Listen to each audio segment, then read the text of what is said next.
नमस्कार दोस्तों, आप सभी का स्वागत है हमारे चैनल जिसका नाम है श्री एजुकेशन। दोस्तों, ये हमारा क्रैश कोर्स का वीडियो है जिसमें हम भारत का जो इतिहास है वो पढ़ेंगे। ये क्रैश कोर्स का तीसरा लेक्चर है। इसमें हम देखेंगे जो जैन धर्म के बारे में, जैन धर्म के जो इंपॉर्टेंट क्वेश्चन एग्जाम में आ सकते हैं वो हम देखेंगे। ये क्रैश कोर्स दोस्तों आपके लिए, मैंने बहुत बार कहा, आपके लिए बहुत ज़्यादा इंपॉर्टेंट है। अगर आप 2 लेक्चर हमारे देख चुके हैं ये भारत के इतिहास पे क्रैश कोर्स का, बहुत ही कम समय में आपको बहुत सारी जानकारी मिल गई होगी। अगर आपने अभी तक नहीं देखा तो, अगर आपने हमें अभी तक वो दोनों वीडियो नहीं देखे तो इस कोने के निशान पर आई बटन है, यहाँ पर आई बटन पर क्लिक करके आप वो वीडियो देख सकते हैं। बहुत ही इंपॉर्टेंट दोस्तों, मैं बार बार रिपीट कर रहा हूँ क्योंकि ये आपका जो एग्ज़ाम जल्दी ही आने वाले हैं एसएससी एमटीएस या एसएससी सीपीओ के। अगर आप कम समय में बहुत सारी जानकारी लेना चाहते हैं तो ये वीडियो ज़रूर देखें। हम जितने भी जीएस के पोर्शन है सब पे क्रैश कोर्स अपलोड कर देंगे, जिससे कि आप बहुत सारी जानकारी इकट्ठी कर सकते हैं एग्ज़ाम के लिए। ये बहुत ज़्यादा इंपॉर्टेंट होंगे आपके लिए। अगर आप हमारे नए व्यूअर्स तो आप हमारे चैनल को सब्सक्राइब कर सकते हैं, जिससे कि कोई वीडियो अपलोड होगा आपको उसका नोटिफिकेशन मिलता रहेगा। हम एग्ज़ाम के ओरिएंटेड ऐसे वीडियो डालते रहते हैं जो आपके एग्ज़ाम के लिए, आपके लिए बहुत ही बेनिफिशियल होते हैं। चलिए आइए देखते हैं जैन धर्म के बारे में। जैन धर्म के बारे में जो भी इंपॉर्टेंट क्वेश्चन होंगे वो हम सब यहाँ पर देख लेंगे। सबसे पहले जैन धर्म जान लेते हैं कि इसके बारे में, जैन धर्म के बारे में हम थोड़ा बेसिक देख लेते हैं। सबसे पहले जैन धर्म में ना अहिंसा को परम धर्म माना जाता है। इसमें हिंसा के लिए कोई भी जगह नहीं है जैन धर्म में। और जैन जो ग्रंथों के अनुसार जो जैन धर्म के पहले जो तीर्थकर थे वो ऋषभ देव थे। जो पहले तीर्थकर थे वो ऋषभ देव थे। और जो लास्ट वाले थे और जो आखिरी जो 24वें तीर्थकर थे वो महावीर जैन थे। सबसे इंपॉर्टेंट जैन धर्म में जो भी क्वेश्चन आएंगे महावीर से इंपॉर्टेंट क्वेश्चन आते हैं। और जो 2 क्वेश्चन आपसे बन सकते हैं, जैसे ये पहले कौन से थे वो ऋषभ देव थे। अब उसके बाद जितने भी क्वेश्चन आपसे आएंगे वो जैन धर्म के बारे में पूछे जाएंगे तो महावीर जैन के ऊपर ही पूछे जाएंगे आपसे क्वेश्चन। तो सबसे पहले ये जान लीजिए जैन धर्म का मतलब क्या होता है। दोस्तों, जैन शब्द का मतलब होता है जिन, और जिन का मतलब होता है जीतने वाला। मतलब जिसने अपने आप को जीत लिया हो, सृष्टि को जीत लिया हो, मतलब जिसने मोक्ष प्राप्त कर लिया हो, ये ठीक है। तो जो जैन धर्म है इसमें ये भगवानों को नहीं मानते, बहुत कम मानते हैं, नास्तिक कहलाते हैं। क्यों? क्योंकि ये इनके अनुसार, जैन धर्म के अनुसार भगवान होता तो है, वो केवल सृष्टि का ज्ञाता होता है और सृष्टि का कर्ता धर्ता नहीं होता।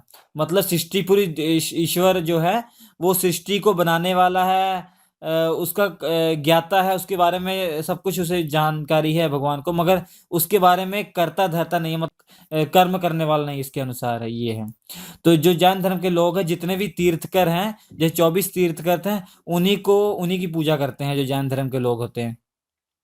अब तीर्थ का मतलब क्या होता है? तीर्थकर का मतलब ये होता है कि ये ऐसे लोग थे, ऐसे महापुरुष थे जिन्होंने मोक्ष प्राप्त कर लिया हो, जिन्होंने अपने आप को जीत लिया हो, दुनिया को जीत ली हो, मतलब मोह माया को त्याग दिया हो, तो वो तीर्थकर कहलाते हैं। अब देखिए, जो हमारे सबसे पहले जैन धर्म में सबसे पहले तीर्थकर थे वो ऋषभ देव थे। इनकी फोटो देखिए, इनको ऐसी पूजा इनकी करते हैं। ये ऋषभ देव हैं।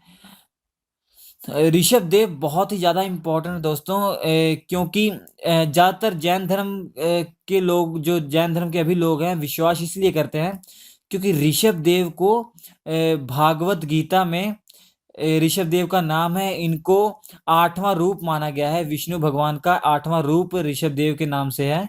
तो ये लोग मानते हैं कि जो पहले इसके तीर्थकर थे तो वो 8वें रूप हैं विष्णु भगवान के। इनका उसमें भी उल्लेख किया, ऋग्वेद में भी इनका उल्लेख है ऋषभ देव का। तो ये बहुत ही इंपॉर्टेंट है, इसलिए सबका और विश्वास हो गया इस पे। अब देखिए, जो आपसे इंपॉर्टेंट क्वेश्चन पूछे जाएंगे जैन धर्म के ऊपर वो ये सब है। देखिए, सबसे पहले आपसे ये पूछा जाएगा जैन धर्म के प्रथम तीर्थकर कौन है, तो ये ऋषभ देव हैं। उसके जितने भी क्वेश्चन होंगे ज़्यादातर आपसे महावीर के ऊपर पूछे जाएंगे। जैन धर्म के जो अंतिम तीर्थकर थे, जो कि 24वें तीर्थकर थे, उनका नाम क्या है? उनका नाम है महावीर जैन। इन्हें वर्धमान के नाम से भी जाना जाता है, वर्धमान के नाम से भी जाना जाता है। जो जैन धर्म के तीर्थकर की जीवनी का उल्लेख किसमें है? जैन धर्म, जितने भी जैन धर्म के तीर्थकर थे उनकी सबकी जीवन के बारे में लिखा हुआ है, कल्प सूत्र में लिखा गया है। कल्प सूत्र के रचयिता भद्र बाहु जी हैं। भद्र बाहु इनके रचयिता है कल्पसूत्र के। कल्पसूत्र में इन्होंने यही लिखा है कि जैन धर्म में जितने भी तीर्थकर थे उनकी जीवनी के बारे में लिखा हुआ है। अभी महावीर का जन्म कहाँ हुआ था? महावीर का जन्म वैशाली में हुआ था और उनकी मृत्यु कहाँ हुई थी? वो पावापुरी में उनकी मृत्यु हुई थी। अब देखिए, इनका जो जन्म हुआ था वो 540 ईसा पूर्व में हुआ था, 540 ईसा पूर्व में हुआ था।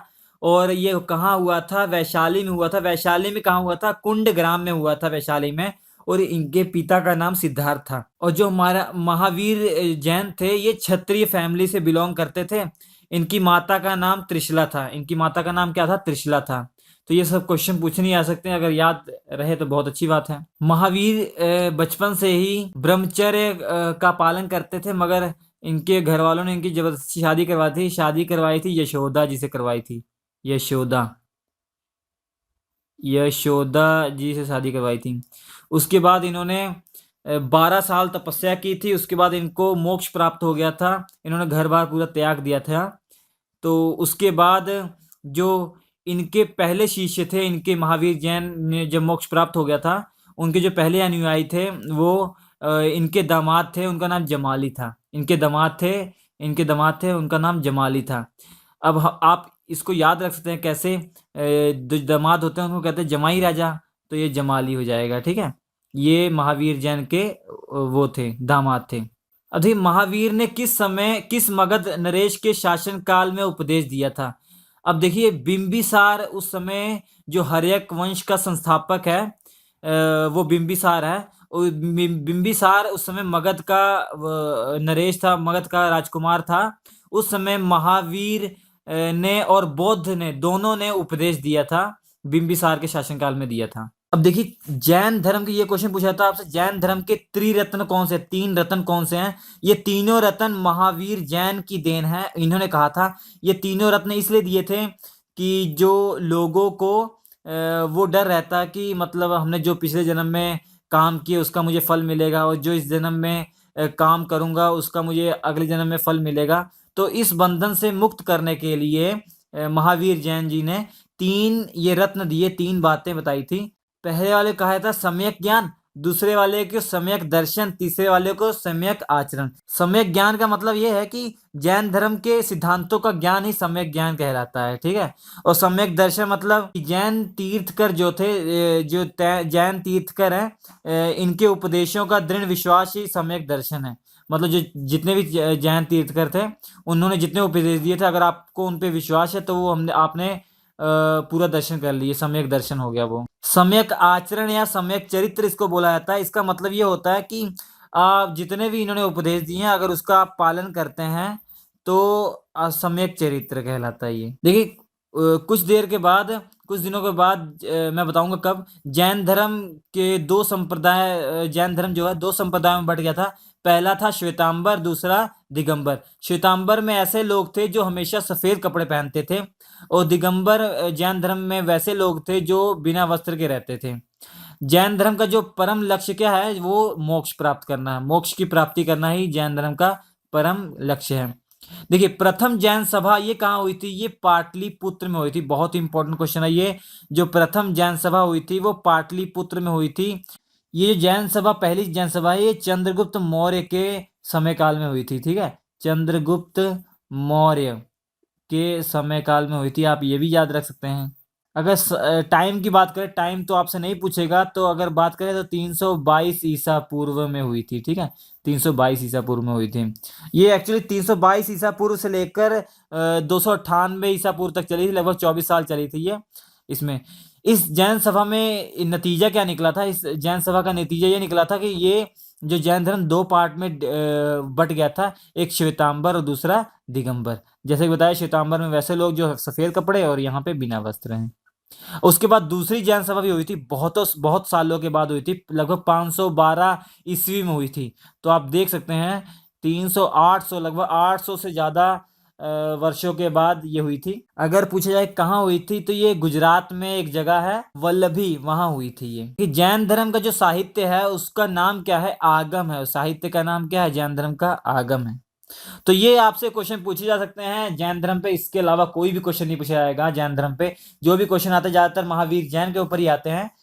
अगर आपको हमारा वीडियो अच्छा लगा हो तो इसे प्लीज लाइक कीजिए। अगर आप हमारे नए व्यूअर्स हैं तो सब्सक्राइब करना ना भूलें, क्योंकि आपका इसमें बहुत फायदा होने वाला। बहुत ही अच्छे अच्छे वीडियोस हम अपलोड करेंगे जो कि आपके एग्जाम के ओरिएंटेड ही होंगे।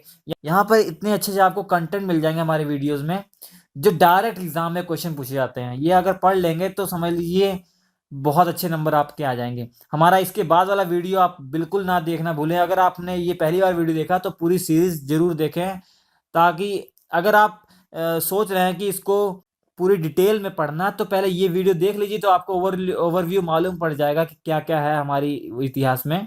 उसके बाद वो वीडियोस देखेंगे तो आपका बहुत ही ज़्यादा फायदा होगा, अगर फुल डिटेल के साथ। देखिए एग्जाम के लिए अगर इतिहास को आप रटेंगे ना, तो आपके लिए बहुत ही मुश्किल हो सकता है।